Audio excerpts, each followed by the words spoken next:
Mr. Chairman, thank you for giving me this. I am calling Sri A.B. Akoijamna to please speak. Thank you for this time. As I get up to speak on a troublesome moment in the history of India that has never happened, called the tragedy of Manipur, which is sought to be silenced by the government. And it is an irony that such an important matter which is sought to be silenced gets an opportunity as the midnight hour approaches. And this reminds me of the fact that people in my home state, the time is 2 hours ahead of Delhi. And we have been dancing on the tune of Delhi and the time that is supposed to be approaching 12 at the moment. People like Janu Barua and others have demanded for years that Northeast should have a separate time zone. Only then you will be able to live with dignity and a sense of well-being. The kind of priority that I can sense is this moment that I get a chance to speak. Mr. Speaker, sir, I'm just trying to, Mr. Chairman, I'm drawing your attention to the absence of Manipur in the President's address. This is not a simple absence. It is a reminder of a Rashtra Chetna which excludes people. You must realize that more than 60,000 people are languishing in relief camp in wretched conditions for the last 1 year. If anybody is read partition of this subcontinent, which I have done, I was associated with a research project. We have interviewed more than 1,500 survivors of partition of 1947, and you are witnessing the same thing. People are living in wretched conditions that I cannot even mention here. 60,000 people homeless is not a joke. 200 plus people died. And there has been a civil war-like situations where people are armed to the teeth and roaming around and fighting each other, defending their villages. And the Indian state is a mute spectator to this tragedy for 1 year. I must remind this House that each and every square centimeter of Manipur is covered by a central armed forces.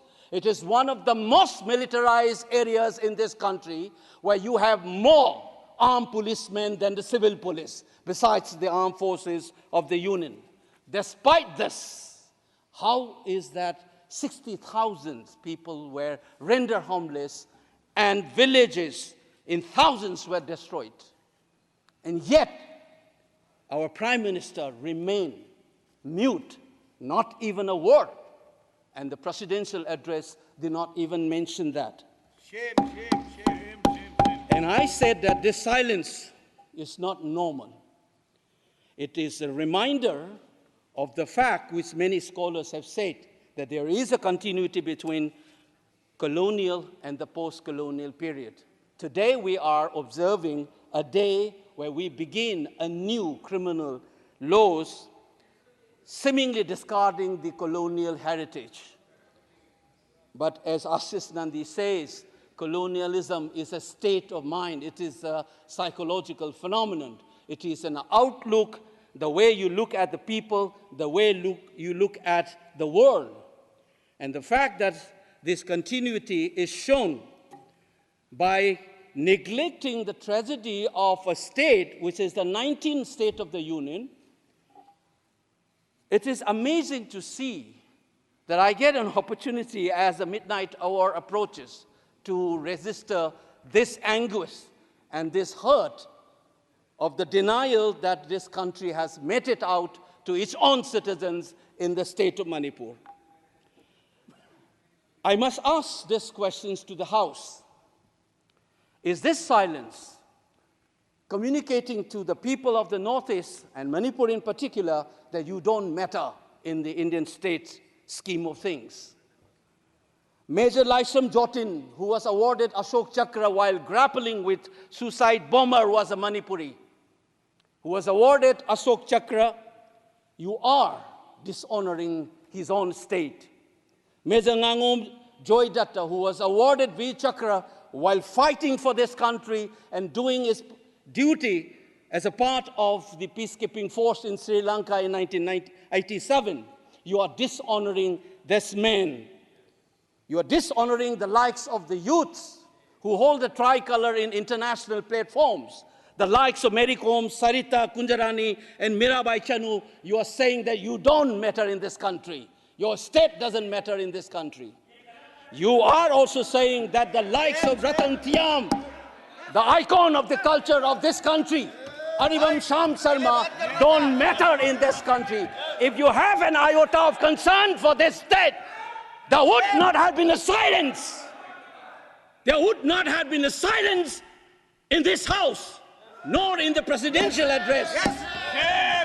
This must be registered. Please raise your point of order. If you wanted to doubt the nationality and the nationalism of the people of that state, you must realize that these people have fought for the country. These people have brought rural to this country.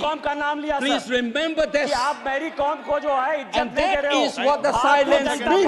1 second. And I am telling you this. Mary Kom को हमने member of parliament बनाया, Bharatiya Janata party ने member of parliament बनाया। हमने कैसे नहीं इज्जत दी मणिपुर को स्पोर्ट्स यूनिवर्सिटी दिया। और आपसा जो है, मैं एक ऐसा आदमी हूं कि मेरे मामा को मणिपुर में गोली लगी, वो सीआरपीएफ के डीआईजी थे, इनको शहीद नहीं पता है। और 1956 में पहला आपसा मणिपुर में लगा, और 1956 से आज तक कांग्रेस के कारण मणिपुर की यह स्थिति है। 5 years after independence, can you negate this fact? We are talking about the inclusion of the Northeast history after 75 years. That's a classic exclusion. India was an anthropological subject, not a historical subject in the eyes of the colonial forces. And today, the Northeast remains outside of the history of the Indian history textbook. That is why you treat them as the other. And that's the silence. And the silence on the Manipur tragedy is not unique. It is a reflection of this general continuity of the colonial in the post-colonial. It is sad to see a nationalist party like the BJP will feel comfortable with this silence on the tragedy of Manipur. Keep your hands on your heart and think about the 60,000 people who are linguistic in relief camps. And those mothers, those widows, think of them. And then you talk about nationalism. Point is made. He made Only his point. then we will understand what this tragedy means. And Mr. Chairman, the hurt, the anger has thrown a nobody like me to be part of this temple of democracy. Beating the BJP cabinet minister, think about the pain. If you hear an anxiety, anguish, and a pain in my voice, please go back and see those 60,000 people linguisting in the relief camp. Don't talk about partition remembrance till you bring that. I would keep quiet the moment the Prime Minister opened his mouth and the Nationalist Party says that Manipur is part of India and we care for the people of that state. Only then I will accept what is nationalism in our face. Thank you, Mr. Chairman.